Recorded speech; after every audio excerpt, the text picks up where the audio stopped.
Olá, gente, bom dia, tudo bem com vocês? A paz do Senhor. Passando para dividir uma palavra com vocês do jeito que eu mais gosto. Embora eu seja maquiadora, na verdade eu estou estudando ainda, né? Estou fazendo curso. Os vídeos que eu mais gosto de fazer são aqueles que eu faço sem maquiagem, porque fica uma coisa mais natural, mais verdadeira, ao meu ver, sabe?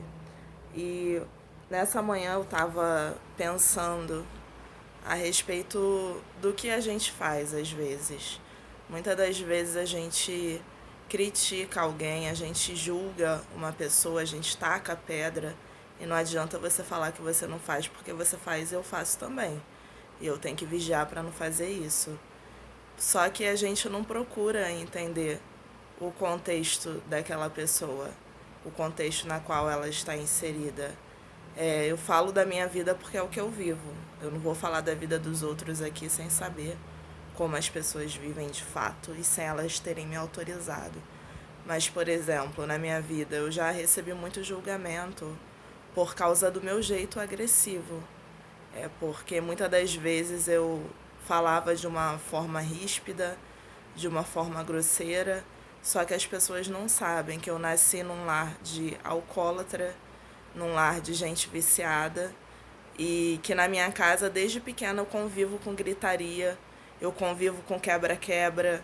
Eu já tive situações de com 7 anos de idade ter que separar briga de dois adultos para que eles não pudessem se matar. E essa cena, eu tô com 34 anos e ela não saiu da minha cabeça. Então, antes da gente apontar o nosso dedinho santo, né? Que o nosso dedo é santo, porque assim, todo mundo erra, menos a gente, né?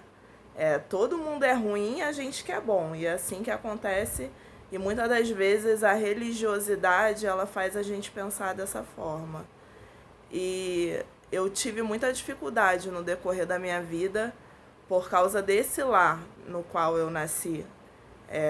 Eu já comentei nos meus vídeos lá no YouTube, eu não nasci num lar evangélico. Eu nasci num lar católico, eu fui batizada quando eu era bebê na igreja católica. Só que os meus pais, a minha família, era aquela família católica que só ia batizado, casamento. Eu acho que. E primeira comunhão. A gente não ia. Aí tinha. Quem é católico vai entender que eu tô falando. Na Páscoa tinha o Domingo de Reis, eu acho, uma semana antes da Páscoa. E aí, por causa daquilo dali, a gente ia pra igreja, mas a gente não era, assim, firme na igreja, sabe? Então, a minha família era basicamente mais espírita. A minha mãe, a minha irmã, elas frequentavam o centro de mesa branca. A minha avó, ela tinha um guru. A minha avó era afastada da Adventista, minha avó é falecida desde 2010.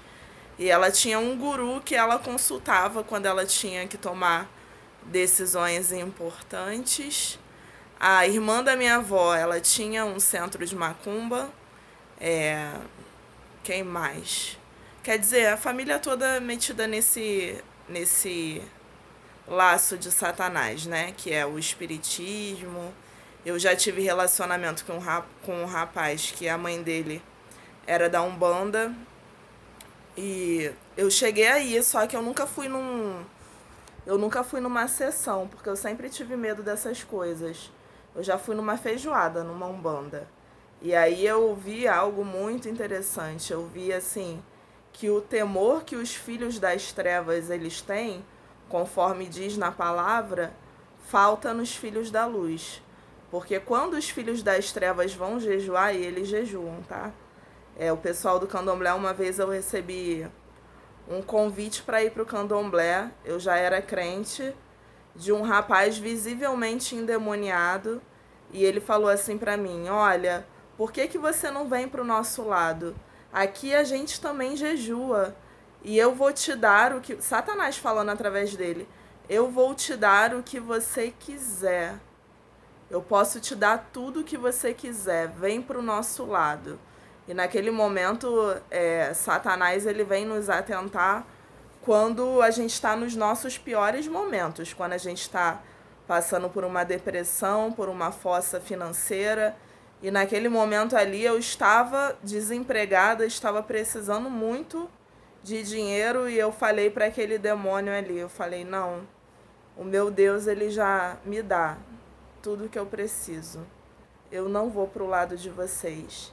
Eu já recebi convite para ir pro candomblé, eu já recebi convite para ir para a bruxaria e eu nunca aceitei esses convites, porque eu sei que o meu Deus, ele faz tudo no tempo certo dele.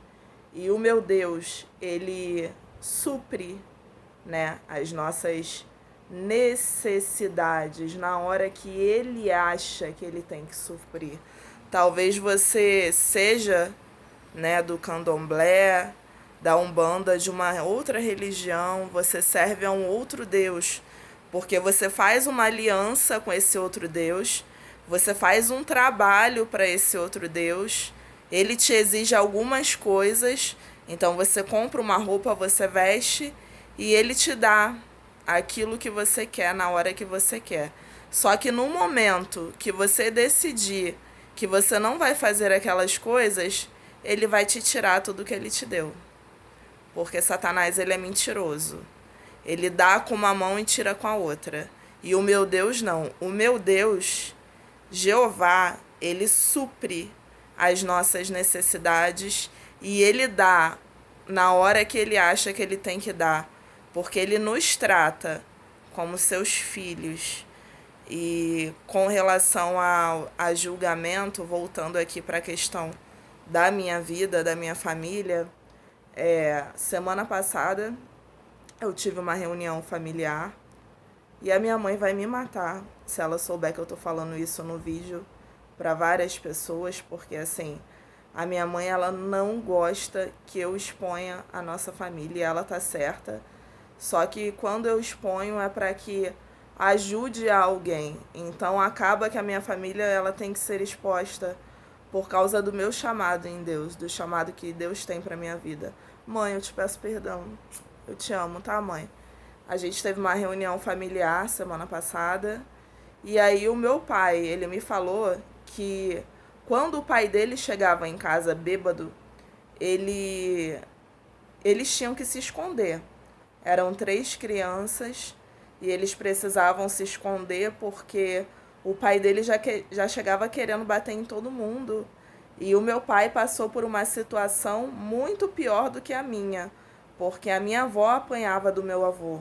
Meu avô era caminhoneiro e era alcoólatra, e o meu avô paterno eu não cheguei a conhecer, porque ele ficou tão louco que ele morreu num hospital psiquiátrico. E o meu pai passou por isso muito pequeno. Então aquilo que ele viu o pai dele fazendo, aquilo que ele aprendeu a fazer, ele fez comigo e com a minha irmã. E isso nos prejudicou. E quando ele falou isso, eu entendi por que ele é uma pessoa tão grosseira, por que ele é uma pessoa tão ríspida, porque ele é o tipo de pessoa que ele também não quer se tratar. Então, assim, ele é o certo e o restante do mundo é o errado. E a gente convive com muitas pessoas assim. E hoje eu falo para vocês que eu tenho mais paciência com meu pai. Porque o meu pai, ele foi trabalhar com 12 anos de idade na feira, porque ele era o filho mais velho. O meu avô faleceu.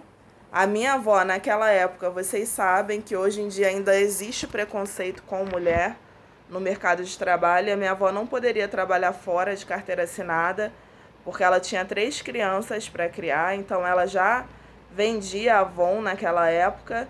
E para ajudar a sustentar a casa, o meu pai, como filho mais velho, ele teve que trabalhar com 12 anos de idade.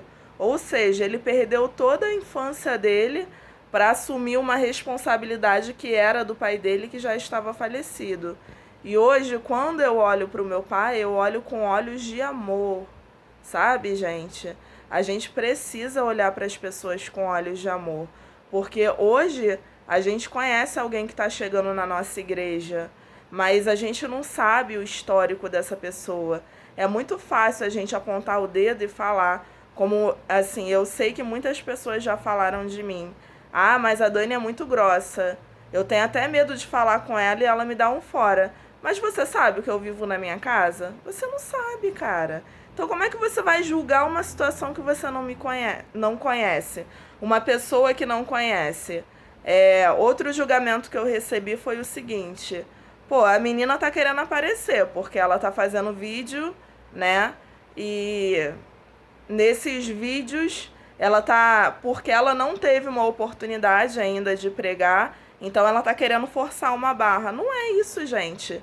Eu não tô aqui, eu não tive o canal da minha cabeça e eu não tô andando com Deus desde ontem, não. Esse ano completam 13 anos de caminhada com Deus. Então, assim, eu cheguei na minha igreja em 2014. Porém, eu já caminho com Jesus desde 2008. Então, as coisas não acontecem de uma forma para outra. Então, eu estou fazendo esse vídeo como uma instrução, um aconselhamento para que a gente não venha pecar nisso, gente. Pelo amor de Deus, para de apontar o dedo, para de julgar as pessoas. Quem é você para julgar? Quem sou eu para julgar alguém? Porque a palavra de Deus, ela diz que a gente não pode tirar um cisco do olho do irmão quando tem um argueiro no nosso olho. Então vamos tomar vergonha na cara, pelo amor de Deus. Eu falo isso debaixo do temor do Senhor, mas assim, é muito ruim você ver que a igreja de Cristo, ela tá mais apontando o dedo para as pessoas do que estendendo a mão para ajudar. Ela tá mais julgando a história de alguém do que tentando entender. Ah, Dani, você está dizendo então que eu tenho que ser psicólogo.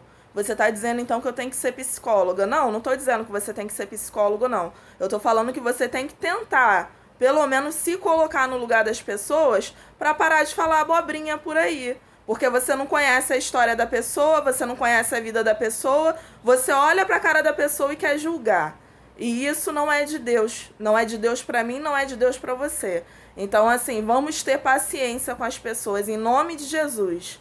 Vamos olhar para as pessoas com olhos de amor. E se você não tem esses olhos de amor, você peça ao Senhor. Se você não tem sabedoria no lidar, você peça ao Senhor, porque a palavra de Deus diz: se você quiser sabedoria, você peça a Deus, porque Deus dá sabedoria pra gente. A sabedoria não vem da gente. O conhecimento a gente busca. A sabedoria, ela vem de Deus. Então, que a gente possa ficar com essa palavra branda. Essa palavra bem tranquila para os nossos corações. E quando eu falo para você, eu me coloco primeiro. Corta aqui para depois cortar aí. Então, assim, eu falo isso debaixo do temor do Senhor. A igreja, ela tá muito vacilona, gente. Pelo amor de Deus. Eu fico pensando, às vezes, se chega uma prostituta na igreja, se chega um viciado na igreja, como que essa pessoa vai ser recebida? Se chega um homossexual na igreja, uma lésbica, um gay, a gente está preparado para receber essas pessoas? A gente está preparado para estender as mãos, ao invés de ficar apontando o pecado dessas pessoas? Pelo amor de Deus, gente, vamos crescer e vamos tomar vergonha na cara, em nome de Jesus. E que você tenha um dia abençoadíssimo. Um beijo.